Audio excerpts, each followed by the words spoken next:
जय माता दी। राधे राधे।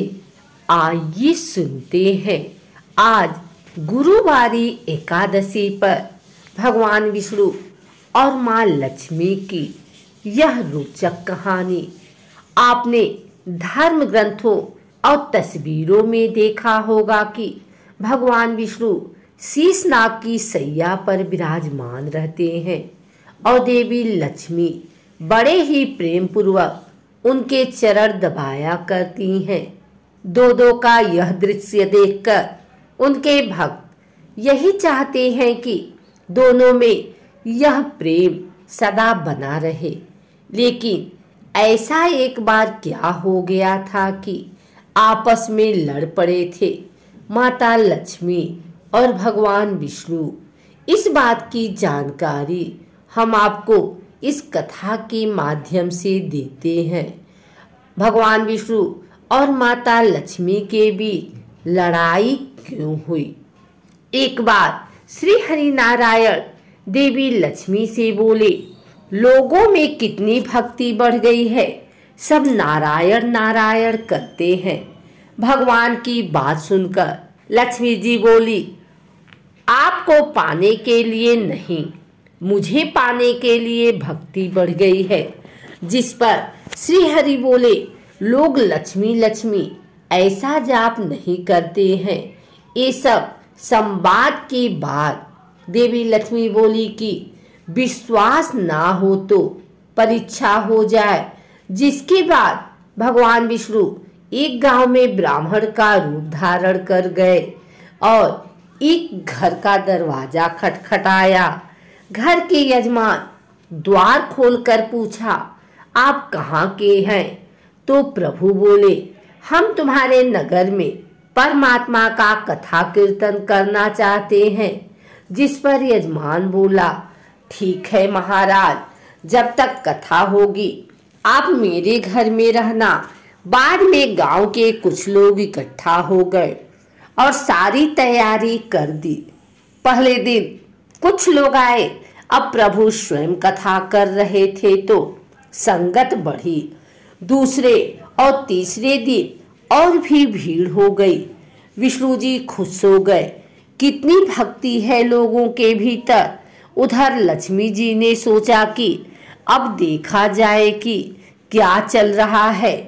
तब देवी ने बूढ़ी माता का रूप लिया और उस नगर में पहुंची जहां एक महिला ताला बंद करके कथा में जा रही थी कि देवी उसके द्वार पर पहुंची और बोली, बेटी जरा पानी पिला दे।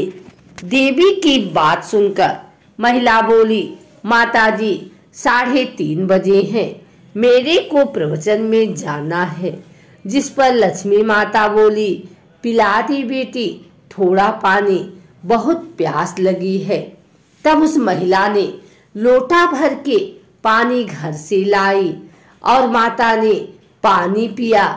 तब लोटा वापस लौटाया तो वह सोने का हो गया। यह देखकर महिला सोच में पड़ गई कि लोटा दिया तो पीतल का था, पर वापस लिया तो सोने का, कैसा चमत्कारिक माता है। अब उस महिला ने हाथ जोड़कर कहा कि माताजी आपको भूख भी लगी होगी, खाना खा लीजिए। लालच की इच्छा रखते हुए सोचा कि खाना खाएंगी तो बर्तन भी सोने के हो जाएंगे। माता उसकी मनसा समझ गई और कहने लगी, तुम जाओ बेटी, तुम्हारा प्रवचन का समय निकल जा रहा है।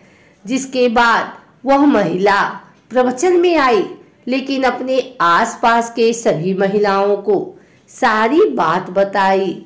अब महिलाएं यह सुनकर चलती सत्संग के बीच में से उठकर चली गई। वह अगले दिन से इस कथा में लोगों की संख्या कम हो गई। तो भगवान हरि ने पूछा कि लोगों की संख्या कम कैसे हो गई? तब किसी ने कहा, नगर में एक चमत्कारिक माता जी आई हैं, जिसके घर से दूध पीती हैं तो ग्लास सोने का हो जाता है।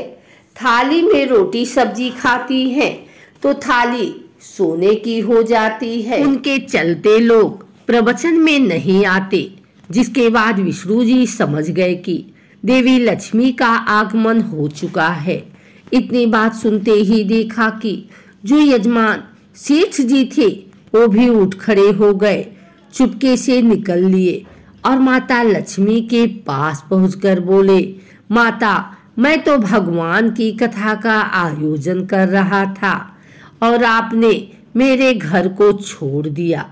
देवी बोली, तुम्हारे घर तो मैं सबसे पहले आने वाली थी, लेकिन तुमने अपने घर में जिस कथाकार को ठहराया है ना, वो चला जाए तभी तो मैं आऊं।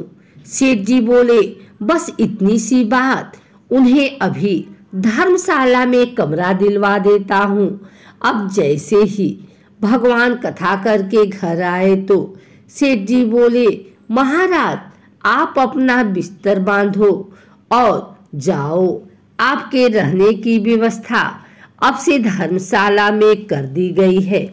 जिस पर महाराज बोले, अभी तो कथा के 2-3 दिन बचे हैं, यही रहने दो। सेठ बोले, नहीं नहीं, जल्दी जाओ, मैं कुछ नहीं सुनने वाला, मुझे किसी और मेहमान को अपने घर में ठहराना है। इतने में ही देवी लक्ष्मी आई और कहा कि सेठ जी, आप थोड़ा बाहर जाओ, मैं इन्हें विदा करती हूँ।